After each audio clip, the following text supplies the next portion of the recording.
And I think it's more than just having someone, it's honestly having someone who like understands parts of you, navigate who they are and who you are as an adult, not as Not a your wounded person who inner just child. went through. I think in the way that the world is kind of going.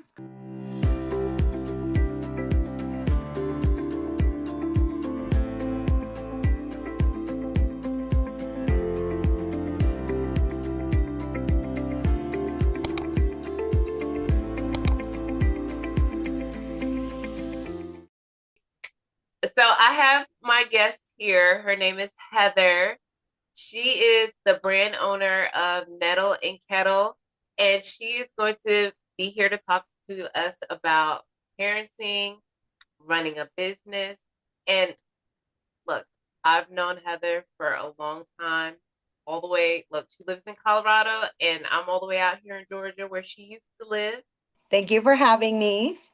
Well, you did kind of mention Nettle and Kettle, but that is a brand new sister brand to my Wildcraft Limited brand. I am all about holistic wellness. As you know, of course, we kind of bond over that a little bit. Body, mind, soul, just kind of like from the earth a little bit up, right? Lots of different ways to have holistic wellness. Wildcraft is a brand of self-care items that are herbal infused, trusted, using from the earth ingredients. I do have a couple of items here next to me I can share before we move on. I have my honey oat soap, a sweet peppermint balm. This is really good for the winter coming up. I wish you could smell it. And then something I just, on account of the momness of it all, I created most recently this pack of individual use kid soaps in fun little shapes and colors. I've got hearts. That is so cute. I've got So I've little. seen your video on this, and let me tell you, my favorite part about this soap is that your kid is not in the bathroom using up all the soap at one time. That's right. That's right. That's That kind is of the my point favorite part. because we know that kids use extra, probably a little more than they don't think about how much am I using? Do I only need this much or do I need this much? So that's kind of the idea, right? Is especially around this time, the kids are going back to school, everybody's sick, there's germs everywhere, we're touching everything, we're sharing these germs. And so these individual packs really come into handy for that. And they smell like the scent of it is tropical, but it's called monkey farts. Monkey farts. How cute. How cute. Yeah. So Your extra little boys kids, who don't like to wash their hands, they'll put fart in their hands. I guarantee. That's right. Of course, you know the brand is all about conscious parenting. Mhm. And so I do want to ask you, when was the first time you ever heard of the term conscious parenting or maybe even gentle parenting? Because Oh, they I kind of would fall in the same say aspect. it's been a few years ago that I probably heard this. Not necessarily from you. I heard it kind of in the ether, right? In the world of social media, in the world of any parents judging any other parents, right? It's like, well, I can't do the gentle parenting. Or they say, I am a gentle parent. I can't imagine it being another way. So either way, I guess my point is in hearing it is I hear a lot of it more in a judgmental way versus what it really actually is, which I've learned a lot from you on that. Were you raised in a household that maybe practiced conscious parenting or gentle parenting? Definitely not. Was it That something military. was it something you originally planned to do when you parented your own kids? Well, I mean, I think if I can be honest, do we have a plan of how we're going to parent when we start to have children? I think most people would say no. I think that's definitely something you learn about. Was there an actual moment where you realized that, like, hey, I want to do things differently? I know most of us want to do different things differently than our parents did, especially if we didn't come from that, right? But was there like this moment that, like, oh man, I got to do this thing differently? I mean, we always will still have that first child, no matter how many children came after. And so it's a constant learning process. You know, Ava, my oldest, is 13. And so we're kind of in the thick of it in a lot of different ages. So no, I think you learn as you go. At least I do. I am learning as I go because I did not have that example of, I mean, it was very authoritative parenting only. Yeah, I look, I got it. You don't question, you don't question nothing. Yeah. Know your Very place. be seen and not heard. What was one parenting belief that you had to unlearn? Oh my gosh. Honestly, so many. But I think one thing in kind of joining journey in play therapy and in my individual therapy is like parent or don't parent from who you were parented from or in spite of who you were parented from. This is a new person as an adult and not a child. And that is a new person that has no idea about who you and the generation that was raising you know about. So it's kind of like you really just, I'm navigating it kind of As a new raw out person. here. Yeah, it's very, parenting is so individual. And that's where I think like the parenting judgment comes in on is like, there is no one way as long as it is kind of obviously not the wrong way. Right. No, I get where you're coming from because I'm thinking of it as how a lot of people are like, oh, I had to get it out the mud, so my kids need to as well, or they need to learn because that's what life is. Like, nobody's going to always hand things to them kind of mentality. But it's like, no, the whole point of it is to give them a head start, a leg up. So many other people from different backgrounds have different head starts because of the privileges that, that they have, right? Yes. So I'm thinking of it like, okay, you know, don't parent them from how you were parented or in spite of how you're parented. Parent them by who they are, Right. Yeah. Navigate who they are and who you are as an adult, not as not a your wounded person who inner just child. went through. Yeah, yeah. I get it. And that's honestly so difficult, to be honest, because it's like you're on a streak, you're like everything's moving so well, Mhm. and you're like, okay, they're getting it. The routine is great. Everybody's moving, getting along and doing, handling their business and is on the right track, and then something goes off and it's like, oh my gosh, did I miss something, or it just really, it makes you kind of rethink every move, I think, in a lot of ways. Yes, it does. It does. Yeah, Especially because they're watching you. They're look, they're always watching you. that's right. Yeah. I was telling somebody the other day, it's like our kids, they know us more than we know ourselves sometimes.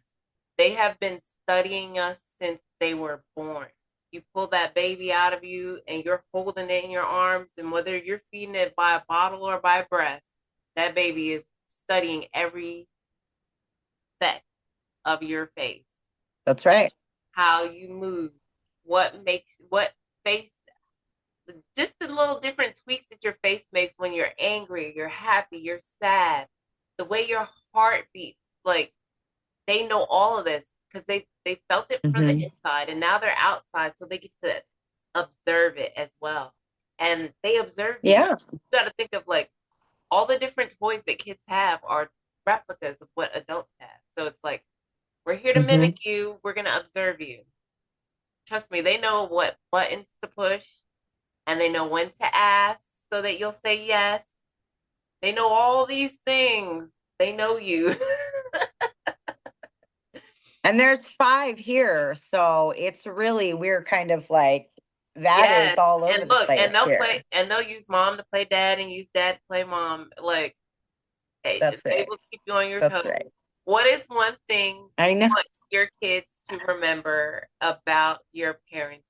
Well, in learning constantly, I feel like every day I'm learning or not even learning, but necessarily observing myself, being really aware of that thing that I did learn. Is it applying here? Am I working it here? Am I doing this right here in this moment?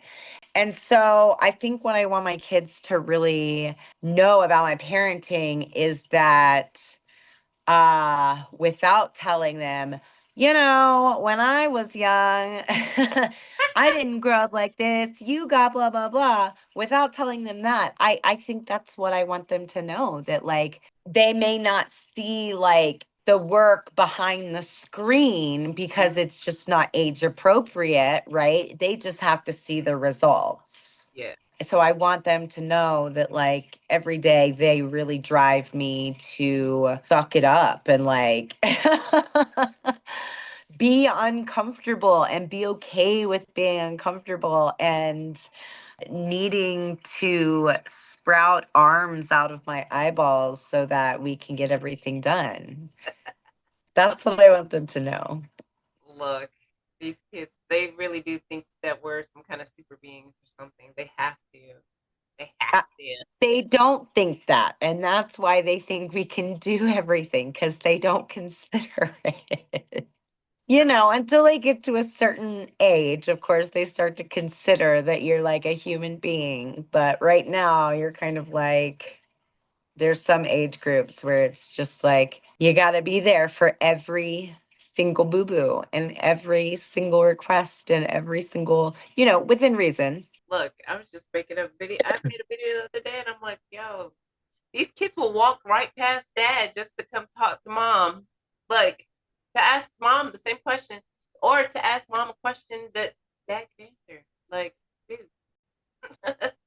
I was sick this past week and my room is in the basement and the farthest side of the basement. And so they had to definitely go out of their way to come find me. And they did. But it's so bittersweet, right? Because you're like, it changes in the ages, but the concept stays the same, that it's like, I want you to not like be on me or touch me to a point. But then the moment you go to bed, I'm like, when they're newborns, when they're toddlers, when they're Look, you spend in so much betweens. time fighting them off of you when they get to that teenage stage. When you reach out to touch them, because you're like, dang, I feel a little touch star from my kids. They're like, don't Yes. touch me. Ew, you're so cringe. Can you not drop me off at the front? Like, I'm I embarrassed haven't for got there you. yet. I'm sad. No. Ava won't hug me, but we do have a handshake now that it is No, uniquely ours. So I'll take it. 1000% I'll take it. take it, girl. A win is a win. A win is a win. That's right. Especially with teenagers. Let's talk a little bit more about your business because when I first met you, you were doing massages, Yes. right? And you have grown and expanded so much since then. I want you to know that I am so proud of you. I'm so proud. Thank you. So It's a tell lot us, of tell work. us, tell us, tell us about the journey. What made you become a business owner? What got you into massaging? All of that. When we were in massage school, I was in massage school in 2012. And when we're in massage school, there's so much hype about like working at the Broadmoor, which is here in Colorado, working, at on cruise ship, and not enough about working your own business and working for yourself. So at the root of Nettle and Kettle LLC, which is a wellness room and mercantile. At the root of it is my own career in massage therapy. It is my natural living in my household. I love a good cheeseburger, don't get me wrong. So let me just throw that out there. Like, I definitely think that there is a balance in everything. But with Nettle and Kettle, it is combining my love and careers in massage therapy and herbalism and bringing them together as a sister brand to Wildcraft Limited so that I can offer very niche massage therapy services, herbal tea sessions, blending. My workshops that I was doing with Wildcraft Limited are now going to be exclusively Nettle and Kettle. And I am going to be launching in October, mid-October. So that's really exciting. I've locked down my office space just this past week, and I'm ready to roll. I am so ready to roll. And so I am going to be, I have coupons for 25 coupons for free 30-minute services at my office with me. And so that can be of your choice. Of course, that's the Colorado Springs area. But you can, I ship everywhere for Wildcraft Limited. So definitely check out wildcraftlimited.com.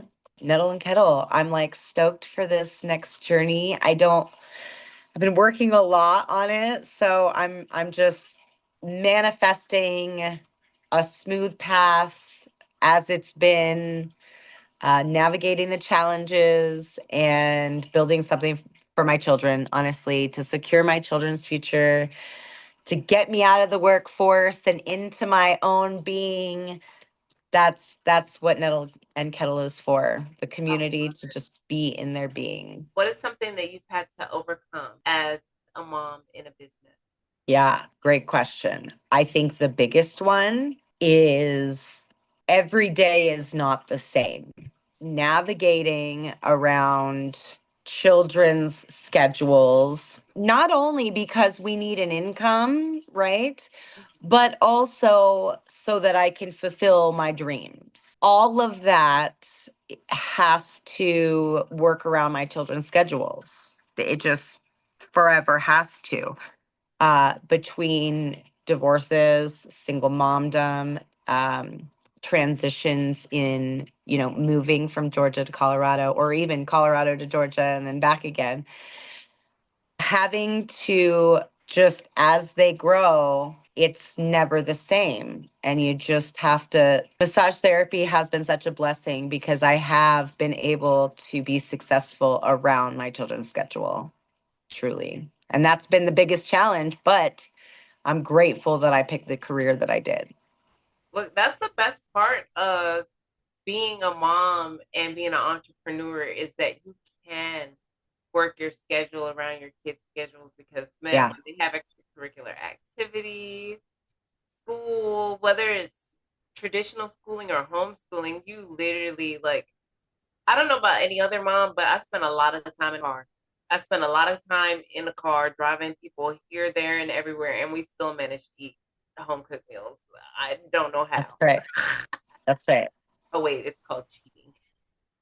We listen, you That rotisserie chicken work it goes a long way. work smarter, not harder, ma'am. You are not cheating. You are breaking the code. Look, I just got a whole casserole dish, something called $1 million chicken casserole or something. Oh my god, it's Hmm. so delicious! And I got a whole pan Yum. from someone in my Mm, freezer. I'm so excited. I'm like, yep, we gotta put yum. down the directions on this. And all I did was ask for the recipe. And I got the whole pan. Yeah. Wow. Love when things work out.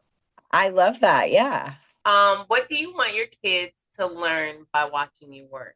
That it doesn't have to be so hard. That it doesn't have to be so hard.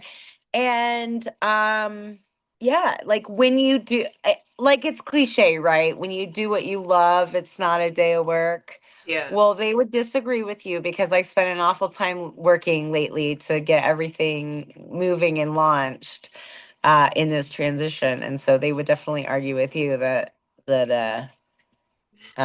they want more time. They'll They get off the definitely do. computer. And they definitely don't want to do your work for you. No. I've tried. Mm-mm. Mm-mm. Mm-mm. How has parenting influenced your brand or maybe even your mission?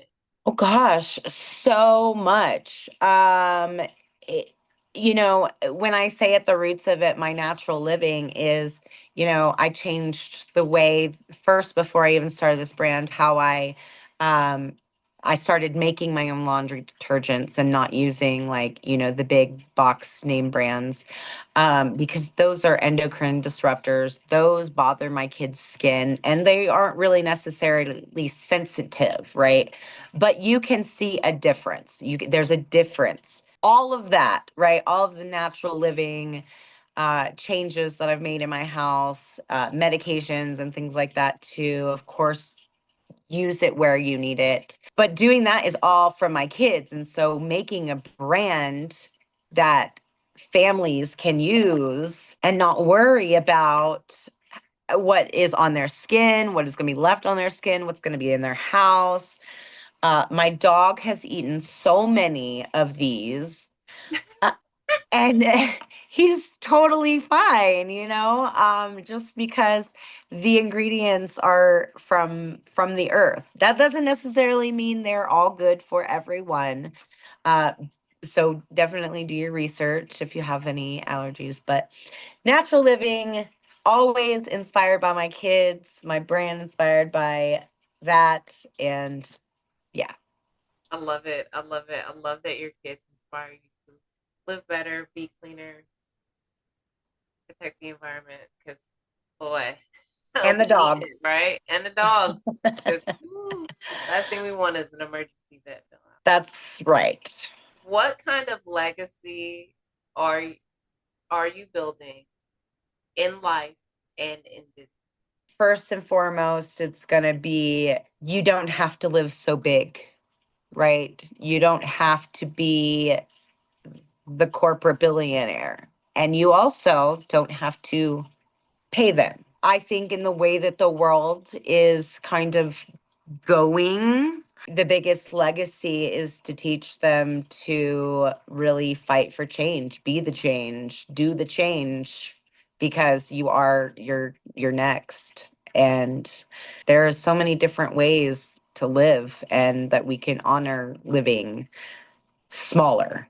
I would say that. I would say that. I am kind of a maximalist in terms of like, I love colors. I love boldness. I love the rainbow. I love expression and art and creativity.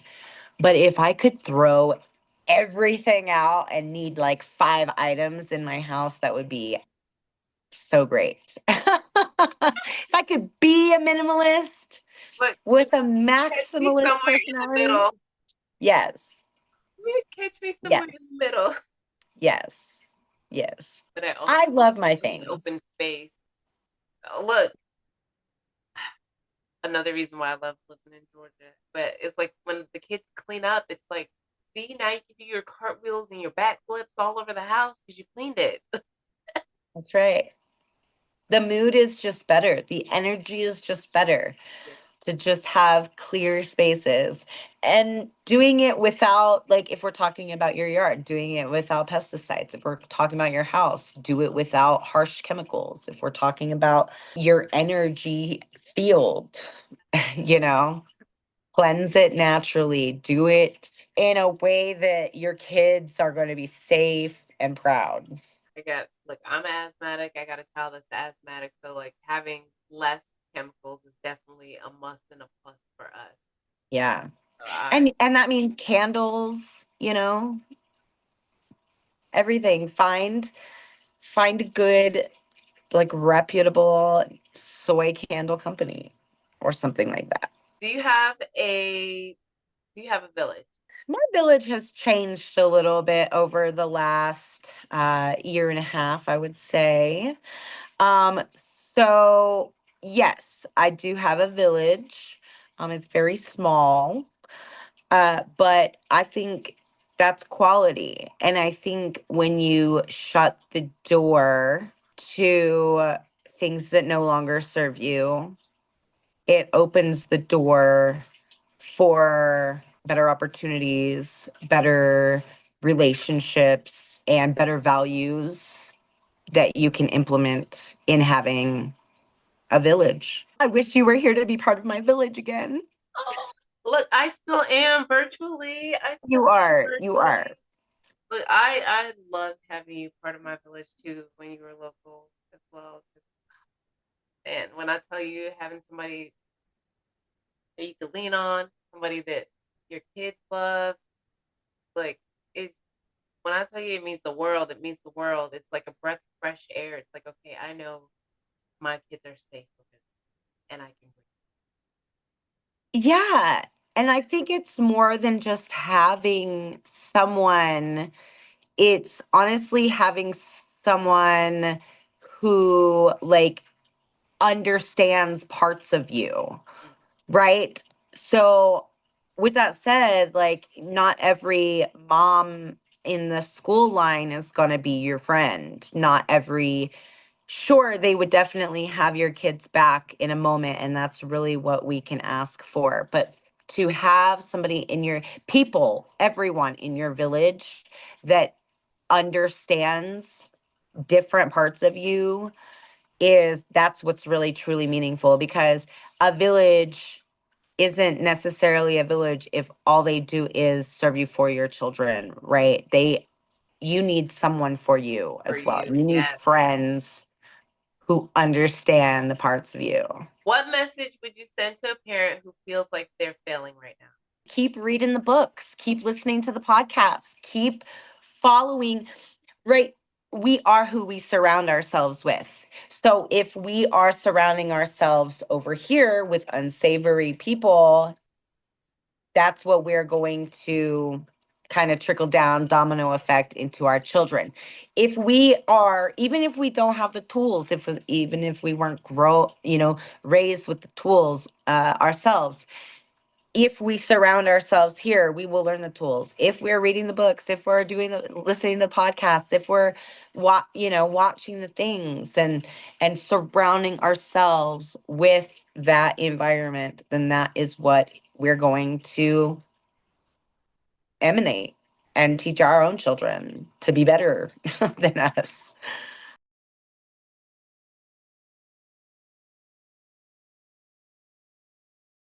What is one thing your kids would say is your superpower?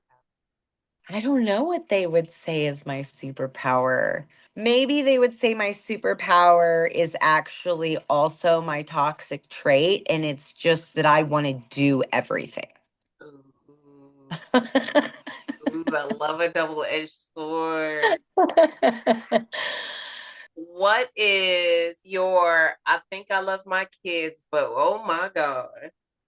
Woo, moment?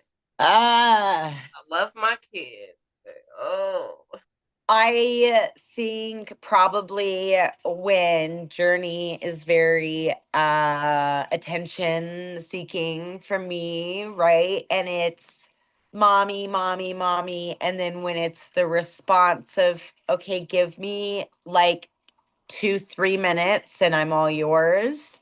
But it's still mommy, mommy, mommy. And then after that 2 to 3 minutes, I'm like, okay, what? And it's nothing, nothing, you did all of that for nothing. nothing. I just wanted your attention. I wanted you to react, mom. Yeah, yeah. Hmm. Yeah, yeah, that would make me go. I I love my think I kids. love them. I think I love them. Woo, girl. Okay.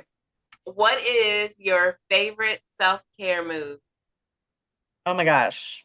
I think it depends on the season because that changes. Who you are in each season is a little different.